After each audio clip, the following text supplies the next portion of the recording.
Halo, Bro Riko. Halo Pak Bo, Ya, apa kabar? Rambutnya makin gondrong nih. belum potong rambut jadi pakai bando. Oke. Nggak potong rambut sendiri ya? Belum, besok ada yang potong. Oh, besok. Oke. Gue pikir potong rambut sendiri. Enggak. Bro, kita Sekarang udah. kita, Ya, kita say hi dulu ya buat teman-teman yang gabung ya. oke.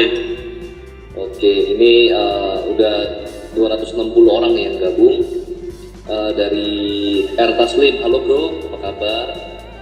Dari George, kemudian dari Irwin, ada yang dari Alam Sutra ya, Candy Nathanael, ada Agung, ada Christian. Saya nggak sebutin satu-satu ya. Oh, ada Sampai Komil. episode 1. Iya, ada Komil. Komil ini salah satu juga sahabat saya juga dari Surabaya ya. Pecinta sepeda, triathlon dan juga maraton. Wah, sehat dong. Iya. Thank you Komil udah gabung. Kemudian juga ada Kalin ya dari Alam Sutra, dan saya kasih sebutin satu persatu.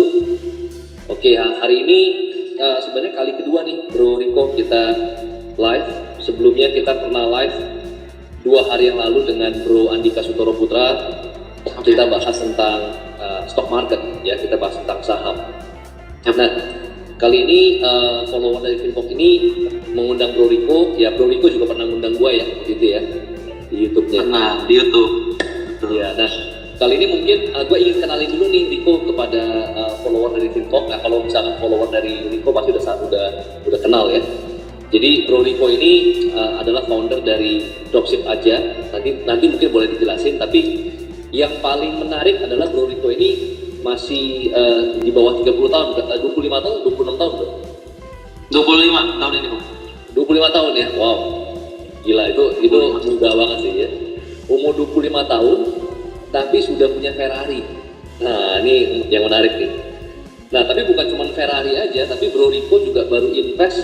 Kalau Ferrari kan kuda merah ya bro ya. Udah merah. Nah, gua lihat di Instagram kalau Bro Riko ini invest juga di kuda putih yang harganya sampai 10 miliar. Nah, tapi kuda putih ini bukan untuk dikendarain, tapi untuk bisnisnya Bro Riko. Nah, itu sedikit short introduction lah untuk Bro Riko. Mungkin boleh dijelasin sedikit dropship aja itu seperti apa dan apa sih kesibukan dari Bro Riko? Jadi, oke, terima kasih Pak Bom. Jadi makasih banget udah diundang ke sini. Kalau boleh share, jadi dropshipaja.com itu platform untuk tadinya kita sebutnya print on demand. Jadi print on demand adalah satu produk personalized buat orang-orang yang ingin punya kaos atau casing handphone atau produk apapun yang bisa dicetak desainnya satuan. Terus distribusinya kita membangun metode reseller gitu. Kurang lebih saat ini kita punya 120.000 reseller. Top produk kita itu di casing handphone custom.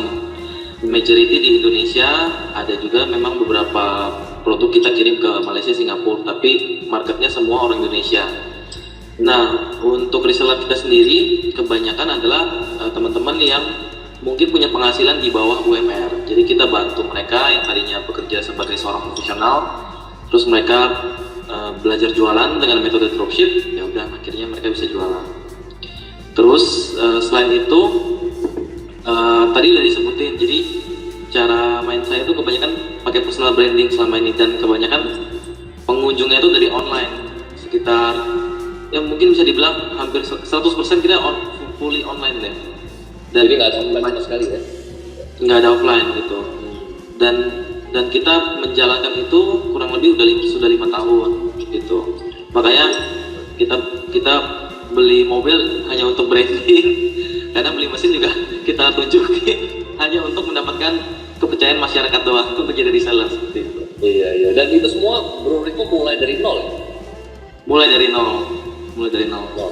Jadi 5 tahun gitu ya, 5 tahun dari nol sampai punya Ferrari dan sampai punya mesin yang kalau nggak salah Bro Riko impor dari Singapura kalau nggak salah itu. Itu jadi mesinnya itu sebenarnya mesin percetakan biasa lah, orang percetakan harusnya udah pada tahu. Cuman waktu itu kita brandingnya ya kita pakai story, nama mesinnya Baim gitu. Baim ini cowok yang strong juga, lebih strong dari Ferrari. Terus ya kita ajak orang untuk join peluang usahanya. Waktu itu untuk cetak produk photobook namanya. Saya sebenarnya untuk cetak packaging dan lain-lain itu bisa aja gitu. Oh, jadi mesinnya itu dibeli untuk bisa mencetak apapun ya. Jadi kayak misalkan photobook, kemudian media-media printing lain itu juga bisa ya. Dan Bisa. orang-orang yang jadi resellernya dari Brorico ini nggak perlu beli mesin itu. Ya betul, nggak perlu beli mesin. Jadi mereka tinggal menjual aja, kita siapin katalog, juga diajarin komunitasnya, ada yang online, ada komunitas offline-nya, mereka tinggal belajar dan jualan aja. Oke, jadi ya gue juga ngikutin Brorico sebenarnya bukan dari setahun yang lalu ya bro, tapi gue ngikutin tuh dari 5 tahun yang lalu, dari bener-bener start nol. Dan gue lihat juga subscriber YouTube-nya juga sekarang udah ratusan ribu, kemudian follower Instagram juga ratusan ribu, dan gue ngeliat lah bagaimana step by step bisnisnya Brorico ini makin lama makin luar biasa. Nah hari ini ya, Thank you. teman-teman mungkin boleh bertanya ya. Saya sengaja kasih judul itu adalah COVID-19 and Pivot ya, COVID-19 and Pivot. Ini sebenarnya topik yang hampir semua orang bahas lah di IG Live. Iya. Jadi banyak IG Live dadakan Brorico ya. Iya, tiap hari. Jadi kalau jam 7 jam 8 itu biasanya story kita penuh dengan live di 10 direct lingkaran gitu. Iya, benar.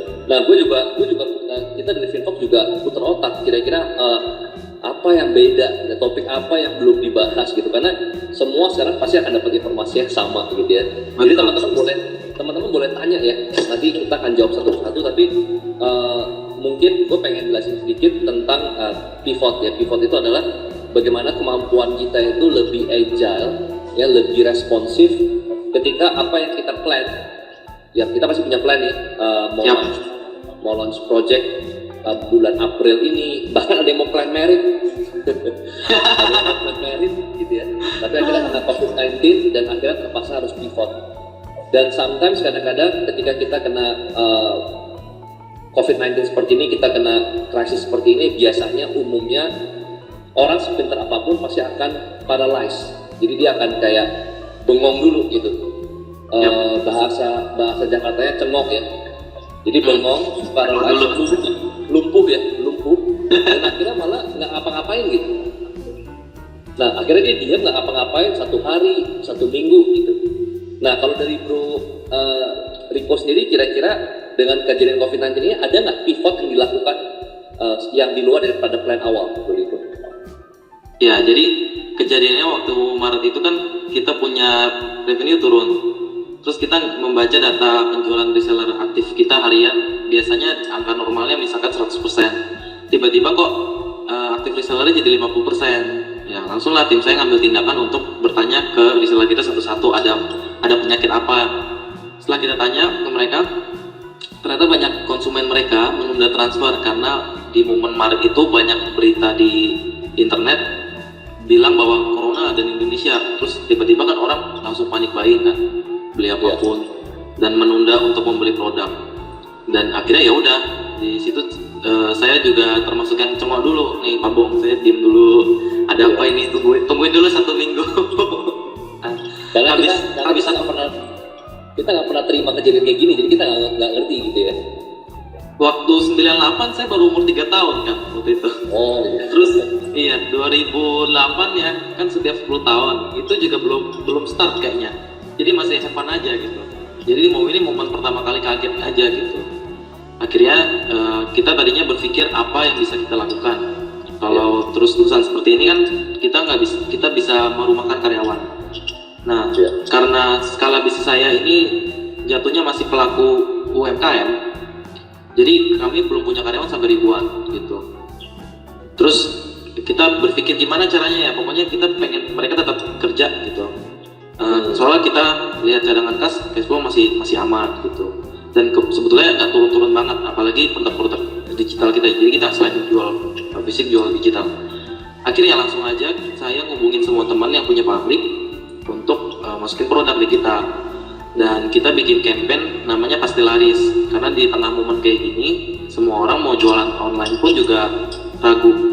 Definisi Pasti Laris saya bilang adalah kamu cuma perlu update status di WhatsApp aja, itu udah ada yang order. Saya bisa jamin karena saya udah tes gitu. Dan akhirnya produk pertama kita ya masker kain gitu. Terus Terus sambil berjalan ya kita mulai tambah vitamin C.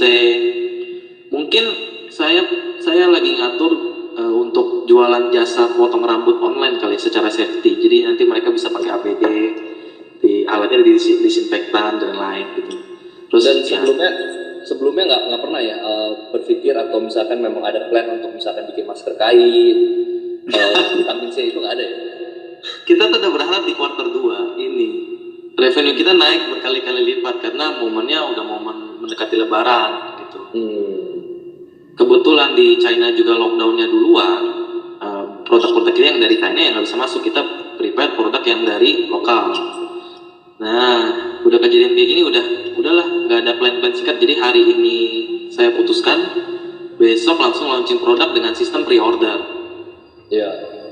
Jadi ya udah. Belum tahu gimana produksinya atau belum diproduksi tapi udah terima pre-order ya. Iya, jadi pokoknya ya udah jalan dulu. Pasti kan nanti dari segi bagiannya berantakan nih nanti. Dari segi tim productionnya, warehouse pasti berantakan. Tapi ya sambil pre-order itu berjalan sambil kita preparation bangun infrastrukturnya pelan-pelan. Yang tadinya kita ada tempat produksi ya kita mulai geser sedikit jadi tempat untuk packing barang aja dan untuk penyimpanan barang di situ. Gitu. Jadi ngandelin sekitar aja. Nah teman-teman yang jadi reseller kita juga kita bilang yang penting sekarang survive dulu. Dari kita udah nyontohin untuk bisa survive, karyawan juga gajinya tetap terpenuhi. Mereka dari segi karyawan juga punya kepercayaan bahwa perusahaan saya bisa besar. Nah dari segi reseller ayo juga dong, jangan mau kalah. Untung profit 5.000, 10.000 juga nggak apa-apa. Yang penting tetap bisa survive gitu. Dan mereka sangat berterima kasih sekali karena tadinya kan mereka benar-benar ada yang di PHK lah dan lain-lain. Kita kan bisa jualan dari rumah dan produknya laris. Makanya tagline kita pasti laris gitu sih. Pasti laris. Okay. Ya, jadi sebelumnya memang kalau Bro Rico sendiri memang dari dulu udah work from home sebenarnya, udah remote ya. Kerjanya udah remote dari dulu ya, jadi nggak ada yang kaget ya sebenarnya. Iya, sebenarnya kalau yang tim-tim kita udah remote, cuman yang bagian production memang nggak remote sih. Gitu. Ada yang nanya nih Bro Rico, gimana caranya gabung jadi resellernya Bro Rico nih? Ya, kalau gabungnya hanya perlu ke websitenya dropshipaja.com. Jadi kita per besok itu sampai 1 minggu kita bikin pendaftaran promo yang tadinya normal jadi ada diskon gitu untuk menjaring mereka gitu. Jadi bisa kunjungin ke website dari dropship.com ya? Iya, dropshipaja.com, betul. Oke, ini ada yang nanya juga, nanti di save nggak? Ya di save lah videonya. Tenang. Tapi di sini saya juga udah siapin catatan. Ini isinya berbeda dari live setiap harinya. Oh iya, boleh di-share Bro. Oke. Iya. Jadi selama ini banyak yang nanya Pak Bong. Jadi apa yang harus saya lakukan? Terus kita tuh per hari ini baru aja meeting untuk memberikan satu movement lah kepada audiens untuk bisa cari uang dari manapun. Ide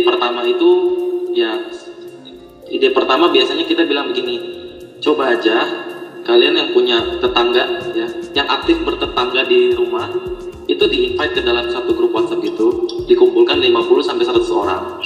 Dan di situ kalian menjalani profesi sebagai seorang justip atau jasa titip produk ya. Karena banyak orang yang nggak bisa reach Indomaret dan Alfamart, terus kalau mau ke supermarket juga ada risiko. Ya di situ kita bisa mulai dengan menjadi just tip. Tanyakan dulu kebutuhan mereka apa. Jadi kita nggak ada tujuan untuk jualan atau apapun. Kita hanya mendapatkan data penjualan kebutuhan mereka setiap harinya. Lalu dari 50 orang itu kan nanti bisa dapat data apa aja produk yang dibutuhkan. Nah, mulailah setiap hari ini ke Indomaret, besok ke Indomaret, lusa ke Indomaret untuk membeli kebutuhan mereka secara pre-order gitu. Jadi untungnya dari mana nanti? Untungnya dari mereka membayar tip kepada kalian. Nah, sampai behavior itu terbentuk, baru kita mulai coba jualan produk-produk yang berhubungan dengan kesehatan. Ya, bisa produknya dropshipaja.com atau kalau punya kenalan. Jadi baru dapat keuntungan di produk yang kedua. Kalau produk yang pertama itu untuk membentuk behavior market atau yang ada di grup WhatsApp itu untuk biasa berbelanja aja, dan nanti produk-produk yang dari Indomaret itu dikirim langsung ke rumahnya gitu. andai kan ada 50 orang kan berarti dikali 10.000 rupiah sudah dapat 500.000 setiap harinya. Setiap harinya gitu. Dan itu cukup untuk hidup ya, daripada mengandalkan misalkan untuk ada informasi dari presiden kan Jabodetabek dan luar Jabodetabek dapat 600.000 per bulan sama listrik digratiskan kan. Tapi kan kita juga perlu mengisi perut kita, tidak hanya cukup untuk hidup aja.